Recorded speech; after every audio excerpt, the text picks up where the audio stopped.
And then, as Sean, my background vocalist, began to sing, I heard a voice crying out, "Yes, I will. I will always love you." It was Lil' Kim, and every time Sean sang a line, she would get a bit louder.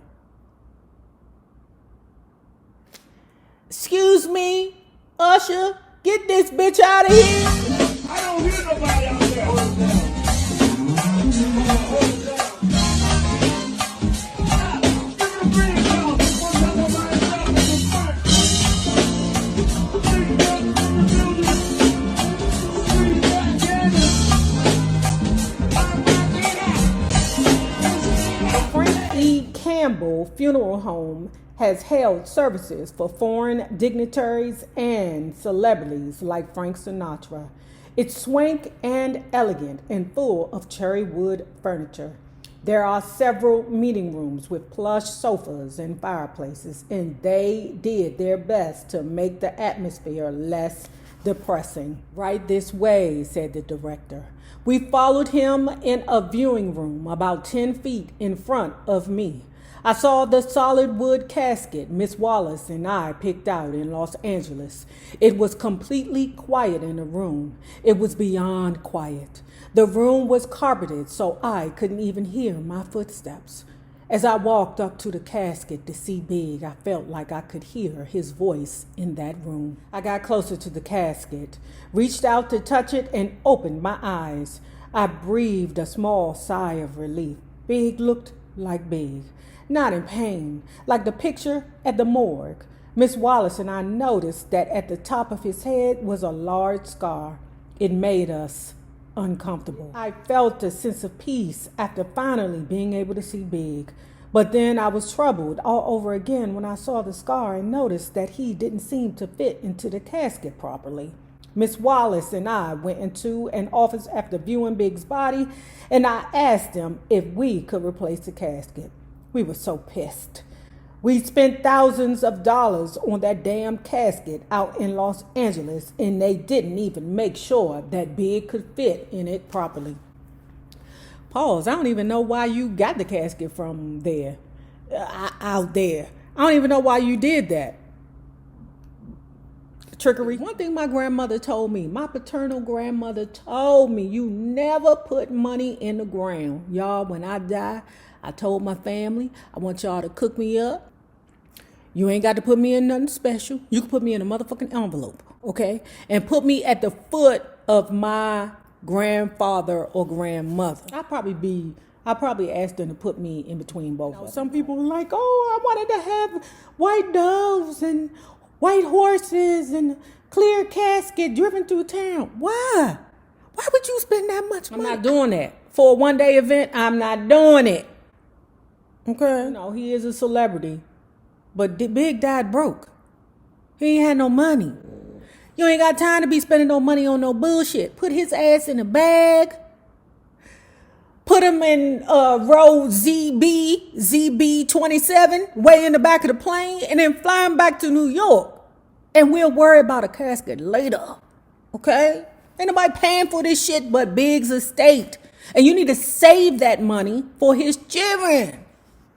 So this is stupid. I still needed to get some music ready for the funeral.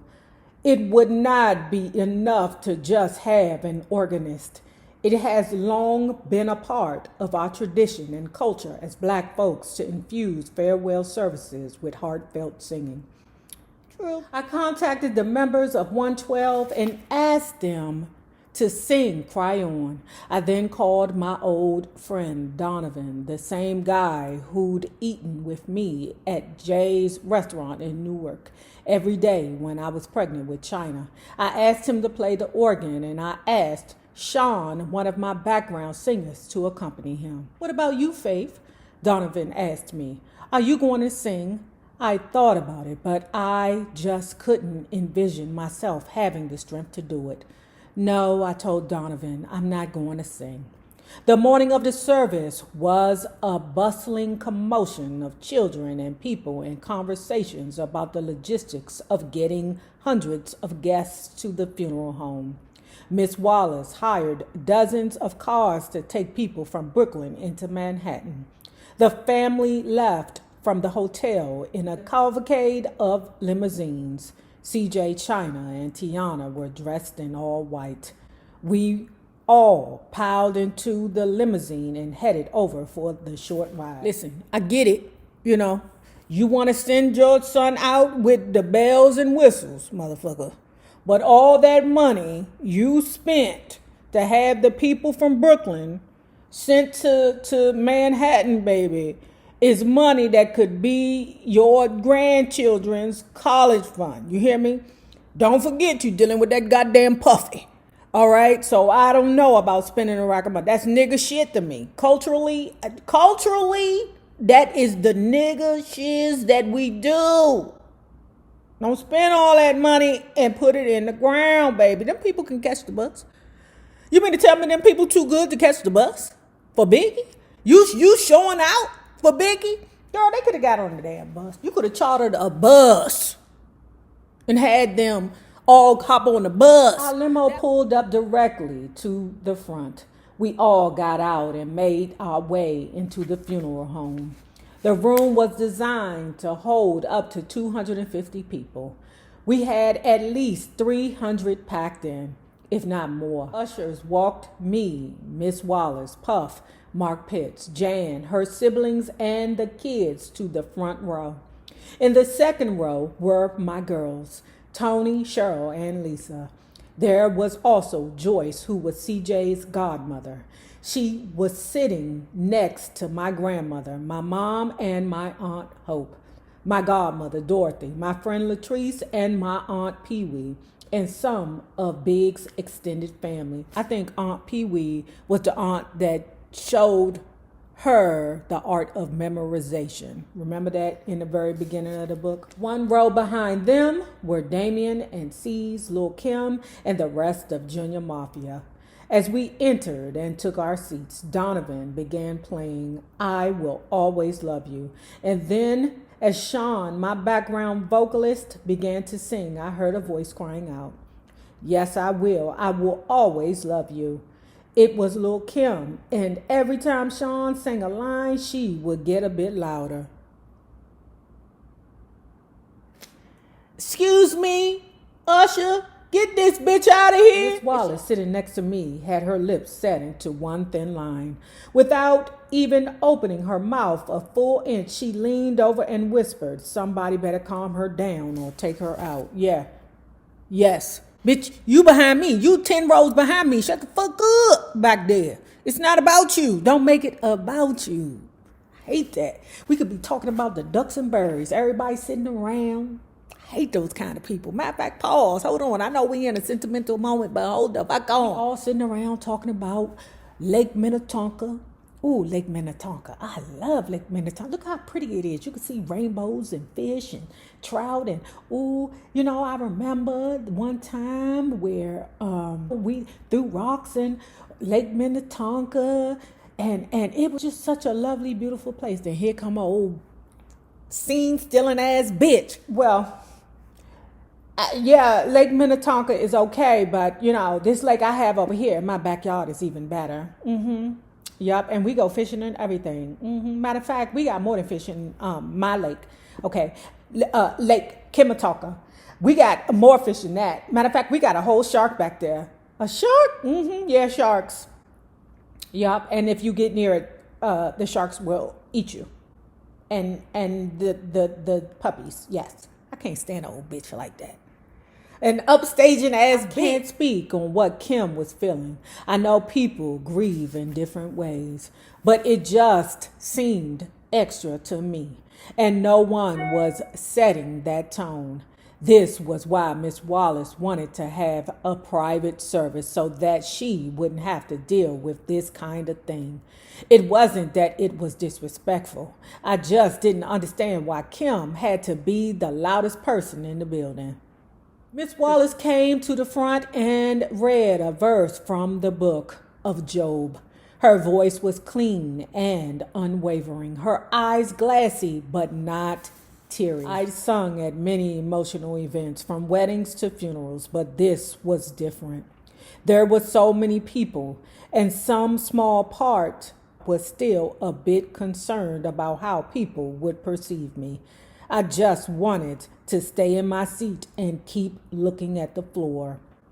The receiving line began, and hundreds of people walked from the back of the room down to Big's casket and then turned left past the first row and back to their seats. Our row was led first. I followed Miss Wallace, Lance Rivera, Big's good friend, carried Tiana in one arm and China in the other. I saw China's face when she looked down at Big, the man she called Daddy, and I think she finally understood the finality of what was happening.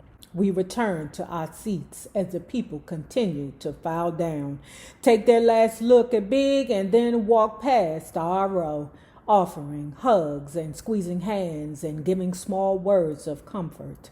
I barely remember all the people filing past me. A few minutes later, little Kim walked to the casket. Mary J. Blige was supporting her because she wasn't able to walk without breaking down. Girl, stop it! She stopped at Big for a moment and cried, and then Mary began to lead her away, past the row where I sat. Kim kept crying while Mary addressed everyone in my row briefly. When Mary got to where I sat, she didn't say one word. She just held Kim's arm and walked farther down the row, and then she continued offering her condolences to other people seated next to me. I was stunned, and I was hurt. I knew she was cool with Kim, but me and Mary went back, way back, and she knew I never had any beef with her, ever. She couldn't comfort Kim and offer her sympathies to me at the same time. I'd made sure that people like her and Kim could be at the service. When Miss Wallace said she wanted a family-only ceremony, I talked her out of it. And now we couldn't put aside petty bullshit at Big's funeral? I felt a stirring of something inside me that I couldn't name. But it was more powerful and emotional than my grief. I could hear Big's voice again. You can't sing for me? You better get your ass up there and sing, girl. I watched Mary walk to the back of the room, still stung by her dismissal. Big would have not liked it, none of it, and I knew he would have been pissed off that I wasn't singing during his service. I leaned over to Mark. I'll go up, I said. Yeah, if he was alive, he probably would have shook the fuck out of little Kim and smacked her in the mouth and been like, bitch, stay in your place. I stepped up and took the microphone. This is not for Big, I said to the crowd, my voice soft but clear. This is for all of us. There's a lot going on here right now, and it's not right. The media is saying that we're fighting with each other. I shook my head. We cannot sit up here and still fight with one another about petty things, not after all the grief that we had seen this can cause. We need to pray. I think we need Jesus to walk with us. All right now, Faye. The energy in the room became prickly with electricity. Before I sang a note of, I want Jesus to walk with me, I felt people leaning into me, preparing to hear the word. The members of 112 began to shout, completely overtaken by the intense spirituality of the song. When I was done, the room erupted in a combination of more tears, hands being raised, and rousing applause. I disappeared after Big's death. It was like I'd never been signed to a record label, like I didn't have an album that was still selling briskly. I was Faith Evans, a single mother of 2 children living in central New Jersey.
Hey, do my favorite go-go song. Taking a ride on the east side, made a left on MLK. What a beautiful day, what a beautiful day. Riding high on the west side, looking for a hood rat to play. Won't you come out and play? Won't you come out and play? Hey, taking a ride. Hey, hey, on the south side. Ooh, ooh. MLK. Hey, hey, hey. We like that good. Say